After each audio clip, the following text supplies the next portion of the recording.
King David 20-minute book highlights. The Great Mud Flood of 1834, the 1587 Plasma Event, the Biblical Flood, and Other Historical Reset Theories by Donny Davis. Notice the biblical floods there mentioned. Okay, I can link here the biblical events to historical events. Okay, so you got in the book of Daniel, it says that they're going to change times and laws. Who is they? The ones who took us over. Okay, the ones who are against the Most High and His ways. All right, they're going to change times and laws, and they did. We went from the following the Hebrew calendar to the Gregorian calendar. It's a feast of Purim now, or Hanukkah, some people say. So if it's incorrect dates, yeah, then we ask for grace and mercy from the living Creator. We are the Israelites, we're His chosen people. Okay. Intentional destruction of ancient cities were historical fires, world fairs, wars, and unexplained demolitions used as ways to get rid of ancient civilizations. Many mudflood theorists say the controllers of our realm being the ones who part of secret societies, yeah, the ones who are against the living Creator, the ones who try and stop this truth from coming forth, the ones that tamper with my phone, do you understand? The ones that have an operation called COINTELPRO, Prevention of a Black Messiah, the ones who kill the so-called black man and woman, the Israelites, yeah, and the confusion of face all the day long, man, do you understand? Because they know who we really are. Those ones, man, do you understand? Those who, the controllers of our realm, intentionally demolished portions of ancient cities using historical fires, world fairs, civil wars, and world wars. Perhaps during a reset, a new false narrative is created to transition a new time. A few old buildings are kept to see the next age. After a new population is viable, some of these old buildings are deemed unnecessary, and the elite get rid of the excess. If populations are to live in a new age with new building styles, new fashions, and new lifestyles, the old style must go. And that's what they did, man. Don't forget Webster's 1828 dictionary definition of what an American is: a coppercoloured tribes found there by the Europeans. You cheeky man. Christopher Columbus, yeah, took Louis de Torres, who was a Paleo-Hebrew Aramaic interpreter, to communicate with the tribes already there, man. All right, in the Americas. Were ancient cities intentionally demolished under the guise of historic fires.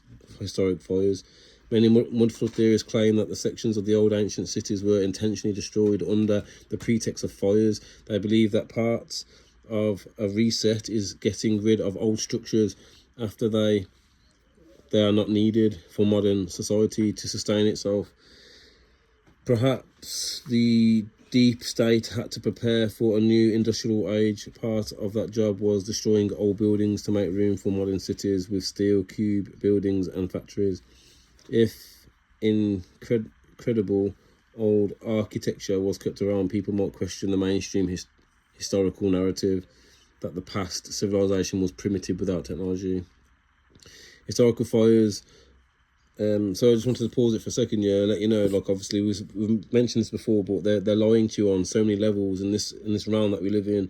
Past the Antarctic ice wall, there's many more lands, okay, many more lands, man, that they're hiding, and other life forms as well, man. Do you understand? And they're just like basically hiding this information from us, trying to dumb us down within this realm. I'm trying to make out that like they're bringing forth new technology, when in matter of fact this is old technology, yeah, that they are reintroducing, okay, into these societies that we were took prisoners of war in, okay, that we want to be set free. All right. Historical fires of cities in the United States include Atlanta, GA, 1864, Lawrence, MA, 1864, Richmond, VA, 1865, Kaiser, Burnout, TX, 1865, Portland, ME, 1866, Port Huron, MI, 1871, Chicago, Charleston, earthquake, SC, 1886, Seattle, WA, 1889, and Roxbury, MA, 1894.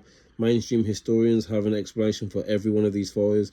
Some funny, like O'Leary's cow who kicked over a lantern in a barn at night.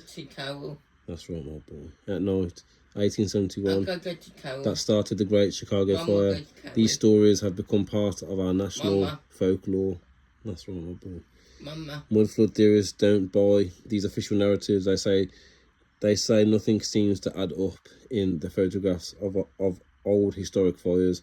Wooden structures and trees seem to remain intact next to devastated, burnt-out buildings. Unwanted buildings are completely levelled next to untouched buildings that they wanted to preserve. There seems to be no objects in the buildings taken down by fires, as if the buildings were empty before their demolitions. So obviously there is the lies are being uncovered, and the investigation will continue, people, man. All right, we'll continue the investigation next time, man, in this book, which is showing some of the lies, which and posing some questions, and just showing you stuff, yeah, which is out there for you to look at, old pictures, old evidence, yeah, to show you, yeah, there were ancient civilizations, okay, and they are lying to you, man. People part of secret societies, you understand, pretending to go to space, man. Come on, can you see the mindset of these people, man? Pretending to go to outer space, yeah, going to that many length, that great lengths, yeah, to try and hide the facts that there's more lands, trying to make out that they're gods, like, understand, coming with all the answers, all the, you know what I mean? Come on now, these people, man, they took us over, man. Do you understand? We had all the answers before, man. That's why we have to return back to our ancient ways. We already had the answers, man. These people just twisted it up, man. The ones who took us over, man. Do you understand? They're lying to even their own people, man. What a load of jokes, man, this society is, man. The kids, man, they got no hope, man. They've got people like that leading them, do you understand? Anyway, till next time, Shelly, in and peace.